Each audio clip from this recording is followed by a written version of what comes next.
Healthy आणि tasty 10 मिनिटांमध्ये instant पौष्टिक ज्वारीच्या पिठाचे उत्तप्पम रेसिपी बघणार आहोत. त्यासोबत छानशी अशी चटणी पण बघणार आहोत. तर वेळ न घालवता रेसिपीला सुरुवात करूया. नमस्कार, मी ज्योती. ज्योतिष किचनमध्ये सर्वांचं खूप खूप स्वागत आहे. साहित्य बघूया. मी इथे एक मोठी वाटी ज्वारीचं पीठ घेतलं, 1 वाटी दही घेतलेलं आहे, बेकिंग सोडा अर्धा चमचा घेतला, चवीपुरतं मीठ घेतलेलं आहे, पाऊण वाटी रवा घेतलेला आहे. आपण आता सर्व साहित्य बघितलं. मी इथे एक मोठं मिक्सरचं भांडं घेतलं, त्यामध्ये ज्वारीचं पीठ आपल्याला संपूर्ण टाकून घ्यायचं आहे. मोठं भांडं घ्या म्हणजे आपल्याला फिरवताना छान फिरवता येतं. त्यामध्ये रवा टाकून घ्यायचा आहे. संपूर्ण मी ते रवा टाकून घेतला. दही टाकायचं आहे, चवीपुरतं मीठ टाकायचं आणि छोटा अर्धा चमचा सोडा घेतलेला आहे, तोही टाकून घ्यायचा आणि अर्धी वाटी पाणी टाकायचं आणि मिक्सरला ऑन ऑफ करत छान असं फिरवून घ्यायचं आहे. एकसारखं आपलं बॅटर तयार होतं. ह्या पद्धतीने मी इथे फिरवून घेतलेलं आहे. छान आपलं इथं बॅटर तयार झालेलं आहे. आपण एका भांड्यामध्ये हे बॅटर ओतून घेऊया आणि थोडंसं पाणी टाकून याला छान असं फेटून घ्यायचं आहे, मिक्स करून घ्यायचं आहे.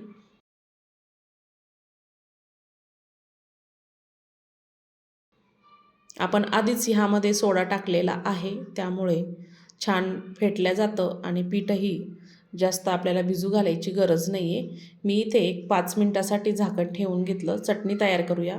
गॅसवर आता पॅन ठेवलेला आहे. अर्धा कप शेंगदाणे टाकले आणि मध्यम आचेवर आपल्याला शेंगदाणे छान खरपूस भाजून घ्यायचे आहे.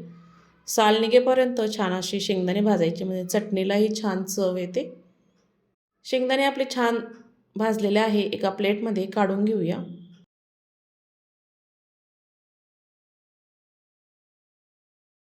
शेंगदाणे आता आपले संपूर्ण थंड झालेले आहे. त्याचे टरफलं काढायचे तर काढू शकता, मी ते काढणार नाही आहे. मिक्सरच्या भांड्यामध्ये मी इथे शेंगदाणे टाकून घेतले. 3 ते 4 हिरव्या मिरच्या, थोडासा लसूण, अर्धा चमचा जिरं, चवीपुरतं मीठ आणि कोथिंबीर. झाकण लावायचं. थोडं पाणी टाकून चटणी छान अशी बारीक वाटून घ्यायची. ह्या पद्धतीने मस्त अशी चटणी मी इथे वाटून घेतलेली आहे. आपण याच्यावर तडका देऊया. 1 चमचा तेल गरम केलं, त्यामध्ये मोहरी आणि 1 मिरची आणि थोडासा हिंग, मस्त अशी चटपटीत चटणी तयार झालेली आहे. ह्या पद्धतीने नक्की तयार करून बघा. पीठही आपलं छान असं मुरलेलं आहे. छान एक 5 ते 10 मिनटं छान भिजलेलं आहे. आता आपण लगेचच ज्वारीच्या पिठाचे उत्तप्पम करायला घेऊया.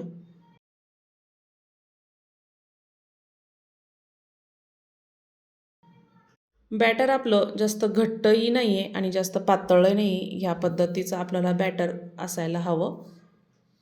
गॅसवर आता मी ते पॅन ठेवलेलं आहे. थोडंसं तेल टाकलं. सुरुवातीचा पहिला डोसा चिटकतो.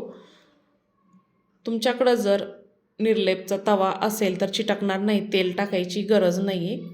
पण मी ते थोडंसं तेल लावून घेतलं आणि 2 चमचे इतकं मी ह्यामध्ये बॅटर टाकून घेत आहे. छान असं पसरून घ्यायचं सुरुवातीला. जास्त आपल्याला हे पातळ करायचे नाही, उत्तप्पम जाडच असतात. अलगद असे मी इथे छोटे छोटे उत्तप्पम करून घेणार आहे ह्या पद्धतीने आणि वरतून थोडंसं तेल सोडायचं कडेकडेने. एक 3 ते 4 मिनिटांनी चेक करूया. उत्तप्पम आपला छान खालून भाजलेला आहे, खालची बाजू. कडेकडेने सुरुवातीचा उत्तप्पम चिटकतो, दुसरावाला चिटकणार नाही आहे. मस्त निघलेला आहे, बघू शकता. सुरुवातीचा एकच चिटकतो, त्यानंतर छान निघून येतात. छान भाजलेला आहे, दोन्हीही बाजूने खरपूस भाजून घ्यायचं आहे आणि एका प्लेटमध्ये आपण हे काढून घेऊया. मी इथे जाळीवर ठेवत आहे, म्हणजे छान ते राहतात. दुसऱ्या उत्तप्पमला मी इथे तेल टाकलेलं नाही आहे. 2 चमचे बॅटर टाकून घेतलं आणि छान असं फिरवून घ्यायचं. छोटे छोटेच ठेवायचे, असे जाडच ठेवायचे, मस्त होतात ते. कडेकडेने तेल सोडायचं, झाकण ठेवायचं. वाटलं तर झाकण ठेवलं ना छान वाफून उत्तप्पम छान निघतात. दुसरा उत्तप्पम बघू शकता, मस्त निघलेला आहे. पहिल्या वेळेसच चिटकतो, त्यानंतर चिटकत नाही. ह्या पद्धतीने मी सर्व उत्तप्पम असेच करून घेणार आहे. छान असे ज्वारीच्या पिठाचे पौष्टिक, खायलाही एकदम हेल्दी सकाळच्या नाश्ता तुम्ही घाईमध्ये जरी असाल तर 10 मिनटामध्ये हे ज्वारीच्या पिठाचे उत्तप्पम करू शकता. मस्त अशी रेसिपी तुमच्यासोबत मी शेअर केलेली आहे. नक्की तयार करून बघा. तुम्हाला जर आजची रेसिपी आवडली असेल तर ज्योतिष किचन चॅनलला सबस्क्राईब करा, बेल आयकॉनला क्लिक करा, म्हणजे नवीन रेसिपीचे नोटिफिकेशन सर्वात आधी तुम्हाला मिळेल. आणि हो, फेसबुकवर बघत असाल तर फॉलो करा. अशा छान छान रेसिपी बघण्यासाठी कमेंटमध्ये नक्की कळवा. लाईक करा, जास्तीत जास्त व्हिडिओ शेअर करा आणि लाईक केल्यानंतर हाईप येतं, हाईप करा.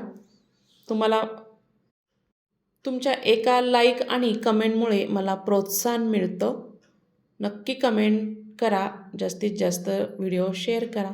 संपूर्ण व्हिडिओ बघितल्याबद्दल सर्वांचे धन्यवाद.